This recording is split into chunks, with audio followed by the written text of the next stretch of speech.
Welcome to this essential training on Formative's tools for enhancing security measures in the lockdown environment. This video will equip teachers with the knowledge and strategies to address various methods students use to exit the lockdown browser during assessments. There are several misconceptions about the effectiveness and limitations of lockdown. Let's separate the myths from the facts. It's a myth that students exiting lockdown doesn't occur in Juno pods. Students can use the same methods to exit, but the teacher will not be alerted, and no log is recorded. The lockdown browser can sometimes fail, and new methods of exiting may still be discovered. So making sure you are aware of the safety measures will help to ensure testing integrity. It is a fact that having an entry password ensures the teacher is alerted to any swipe away or exit attempt, as the student cannot re-enter without teacher action.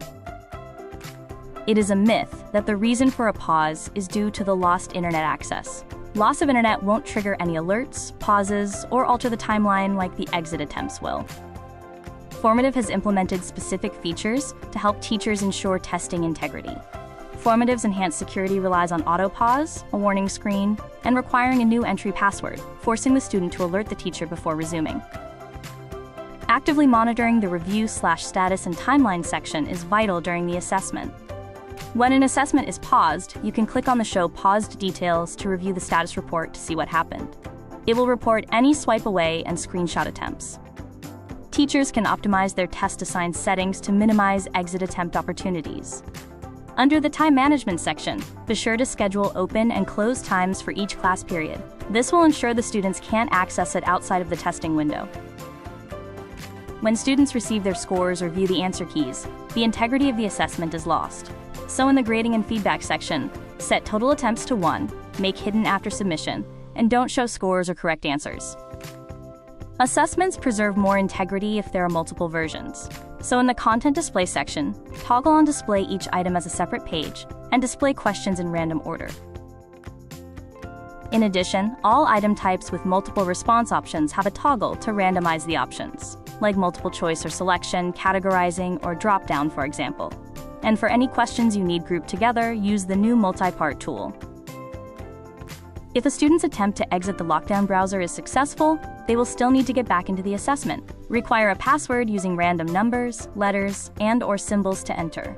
Always change it immediately after all your students are in the assessment, and do not give them the new password. This ensures they have to come to you to resume the assessment. Also, set a quit password that you don't give to students until you are ready for everyone to exit. The auto-pause should be enabled by default, but be sure to double-check that it is toggled on to ensure any attempts will result in a pause and alert on your response tab.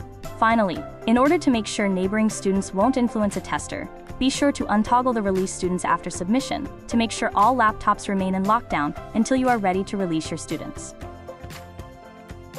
A key strategy is to unassign the assessment for students that are not present or not taking the assessment. In the Student Management section, select Assign to Individual Students and select All.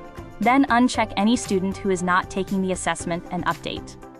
In order to ensure the academic integrity of all assessments, admin needs to make sure staff members are trained in how to set up their assessments. We recommend requiring mandatory staff training on these tools using this video in either a staff meeting or a portion of their prep period time to ensure all teachers can effectively maintain assessment integrity. We are available to come out to your site to assist in these trainings. If you would like a representative to help you prep for your site training or run a training during a staff meeting, click on the Request a Training link in the description below and we'll be happy to assist you.